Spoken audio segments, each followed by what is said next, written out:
बच्चों, कैसे हैं आप सभी? मैं आशा करती हूँ आप सभी लोग स्वस्थ और प्रसन्न होंगे। आज हम हमारा पाठ विशेषण को पढ़ेंगे और समझेंगे। आइए इससे प्रारंभ करते हैं। यह है अध्याय 9 विशेषण एडजेक्टिव। विशेषण किसे कहते हैं? जो शब्द संज्ञा या सर्वनाम की विशेषताओं को हमें बताते हैं वे विशेषण कहलाते हैं, तथा जिसकी विशेषता बताई जाती है या जिसके बारे में बात की जाती है वह विशेष्य कहलाता है। आइए इसे पढ़ते हैं। लोमड़ी अंगूर न तोड़ पाई, जानते हो क्यों? क्योंकि अंगूर की बेल ऊंची थी, यानी बेल का ऊंचा होना उसकी विशेषता है। लोमड़ी ने कहा, खट्टे अंगूर कौन खाए? अंगूर की विशेषता है खट्टे होना। करण ने सोचा, लोमड़ी तो मूर्ख थी, लोमड़ी का मूर्ख होना उसकी विशेषता है, लेकिन मैं चतुर यानी होशियार हूं, ये करण की विशेषता है। उसने बेल को झुकाया और झुकी बेल, बेल की विशेषता अब क्या आ गई? बेल का झुका होना उसकी विशेषता है। बेल से अंगूर तोड़ लिए। अब वह मजे में मीठे अंगूरों की विशेषता क्या है? अंगूर अब मीठे हो गए हैं और वो खा रहा था। यहाँ पर जो रंगीन जो शब्द है जिनके नीचे मैंने लाइंस करी हैं, वे सभी शब्द किसी की विशेषताओं को प्रकट कर रहे हैं, अतः ये शब्द क्या है? विशेषण। इसीलिए कहा जा सकता है कि जो शब्द संज्ञा या सर्वनाम शब्दों की विशेषता बताते हैं वे विशेषण कहलाते हैं। जिन संज्ञा या सर्वनाम शब्दों की विशेषता बताई जाती है वे विशेष्य कहलाते हैं। जिनकी विशेषता बताते हैं वो विशेष्य हैं। जैसे कि यहाँ पर विशेषण विशेष्य से पहले भी लगता है, कभी कभी बाद में भी। विशेष्य से पहले लगने पर यह विशेषण उद्देश्य विशेषण और बाद में लगने पर यह विधेय विशेषण कहलाता है। जैसे प्रीति की साड़ी लंबी है, तो यह विधेय विशेषण है जिसमें प्रीति पहले आई है। लंबी साड़ी देखकर प्रीति घबरा गई, तो ये उद्देश्य विशेषण है क्योंकि इसमें क्या आया पहले? उद्देश्य। इसी तरह कुछ शब्द विशेषण की विशेषता बताते हैं, वे विशेषण की भी विशेषताओं को बताते हैं, वे प्रविशेषण कहलाते हैं। जैसे कि तनु बहुत लालची है, लालची होना एक अपने आप में विशेषता हो गई, और उसका भी बहुत ज्यादा लालची होना प्रविशेषण है।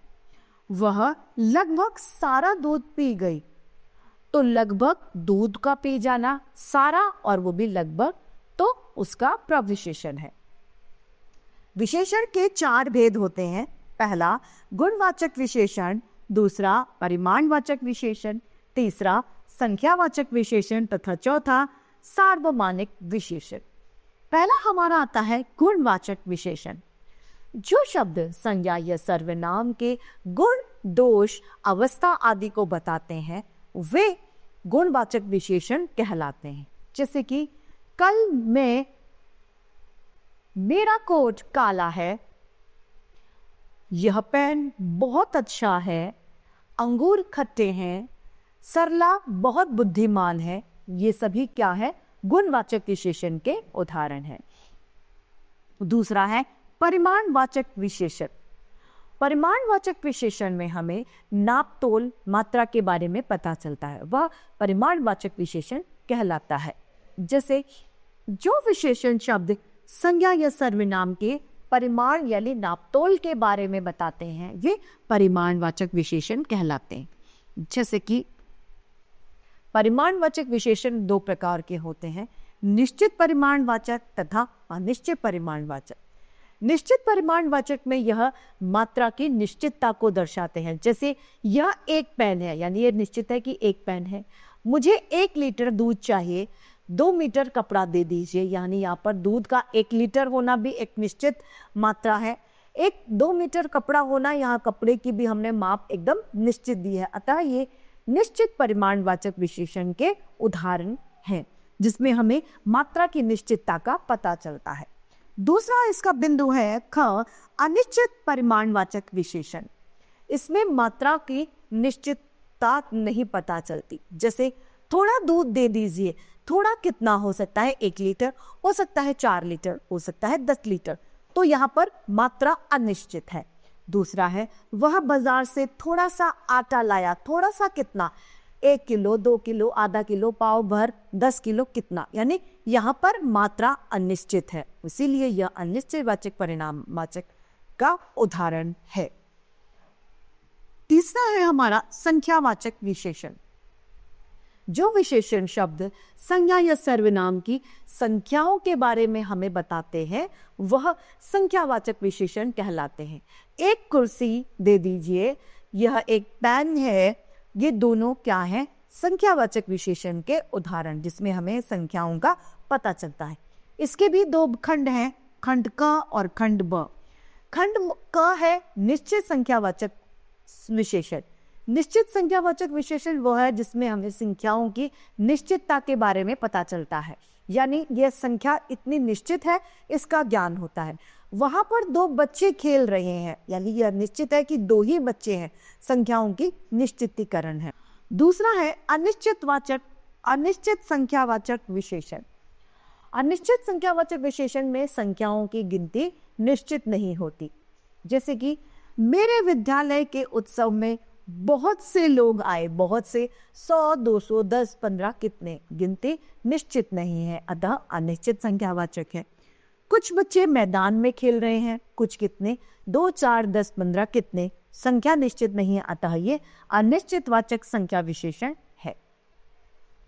चौथा है हमारा सार्वमानिक विशेषण। सार्वमानिक विशेषण वो सर्वनाम शब्द जो संज्ञा से पहले आकर उसकी विशेषताओं को बताते हैं, वे संकेतवाचक या सार्वमानिक विशेषण कहलाते हैं। जैसे वह लड़का कहाँ चला गया? यह मेरा घर है। उस घर में कौन रहता है? आदि इसके उदाहरण है। इन वाक्यों में वह और उस शब्द सर्वनाम है, पर वे क्रमशः लड़का व घर की विशेषताओं को बताने के कारण सार्वमानिक विशेषण कहे जा रहे हैं। संज्ञा की ओर संकेत करने के कारण इन्हें संकेतवाचक विशेषण भी कहते हैं, क्योंकि ये संज्ञा की ओर इशारा करते हैं।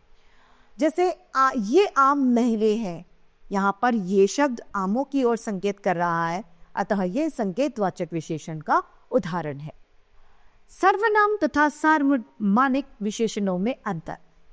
सर्वनाम तथा सार्वमानिक विशेषणों में समान शब्द प्रयोग में किए जाते हैं, यानी एक जैसे शब्द में प्रयोग लिए जाते हैं, जिससे यह भ्रम यानी ये गलती हो सकती है। इन शब्दों का प्रयोग सही और अंतर के हिसाब से करना चाहिए। जैसे सर्वनाम में है क, वह बाजार से आम लाया। कौन लाया? उत्तर है वह जो सर्वनाम है। सार्वमानिक विशेषण में है वह आम मुझे दे दो। प्रश्न है कौन सा आम? उत्तर है वह। दोनों में वह है। यहाँ पर वह शब्द आम की विशेषता बता रहा है, अतः ये विशेषण है। दूसरा है कोई दरवाजा खटखटा रहा है। प्रश्न क्या है? कौन दरवाजा खटखटा रहा है? उत्तर मिलेगा कोई, जो कि सर्वनाम है। कोई बच्चा दरवाजा खटखटा रहा है। यहाँ पर कोई शब्द बच्चे की विशेषता बताने के कारण में यह विशेषण है।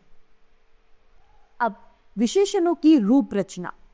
हिंदी में कुछ विशेषण मूल शब्द रूप में ही विशेषण शब्द हैं, जैसे कि अच्छा, बुरा, प्रिय, तीव्र, गुरु, दृढ़, मधुर, न्यून, अधिक, ऊंचा, नीचा, काला, गोरा, पतला इत्यादि। ये अपने आप में ही विशेषण शब्द है।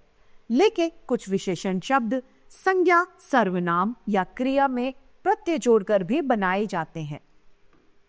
जैसे कि संज्ञा से विशेषण जो बनाए जा रहे हैं, अंश का आंशिक, विज्ञान, वैज्ञानिक, चाचा, चचेरा, दया, दयालु, सेना, सैनिक, रंग, रंगीन, नमक, नमकीन, स्थान, स्थानीय, हर्ष, हर्षित, विकास, विकसित, दिन, दैनिक, सुख, सुखमय, दुख, दुखमय, चमक, चमकीला, ग्राम, ग्रामीण, मास, मासिक, राष्ट्र, राष्ट्रीय, भाग्य, भाग्यवान, प्यार, प्यारा, भारत, भारतीय, फल, फलदायक, सुख, सुखांत, प्यास, प्यासा, क्रोध, क्रोधी, रोग, रोगी, अग्नि, आग्नेय, मूल्य, मूल्यवान, फूफांग, फुफेरा, देश, देशी।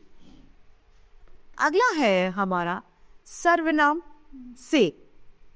सर्वनाम से विशेषण किस तरीके से बनेगा? सर्वनाम है वह, विशेषण है वैसा, जो, जैसा, कौन, कैसा, मैं, मुझसा, यह, ऐसा, तुम, तुम्हारा, हम, हमारा, आप, आपसी। अब क्रिया से विशेषण शब्द। क्रिया है बेच, बेचना, विशेषण है बिकाऊ। टिकना, टिकाऊ। कमाना, कमाऊ। दिखाना, दिखाऊ। लड़ना, लड़ाका। मरना, मरियल। अड़ना, अड़ियल। सड़ना, सड़ियल। ये सभी क्या है? क्रिया से बनने वाले विशेषण। अब है अव्यय से विशेषण। अव्यय है भीतर, तो विशेषण है भीतरी। पीछे, पिछला। बाहर, बाहरी। ऊपर, ऊपरी। नीचे, निचला। आगे, अगला। विशेषणों का संख्यावत प्रयोग। बुरा यानी बुरों से दूर रहो, छोटा छोटों से। प्यार से बात करो, बहादुर, बहादुरों का सम्मान करो। बड़ा, बड़ों के अनुभवों से कुछ सीखो। अब विशेषणों की अवस्था। विशेषण की 3 अवस्था होती है, मूल अवस्था, उत्तरावस्था तथा उत्तमा अवस्था। मूल अवस्था में जब किसी विषय के बारे में बात कर रहे होते हैं, वो अपनी सामान्य विशेषता को दर्शाता है, वह मूल्य अवस्था कहलाती है। इसमें किसी भी प्रकार की कोई तुलना नहीं की जा सकती, जैसे कि बुद्धिमान या सुंदर, ये मूल अवस्था है। उत्तरावस्था।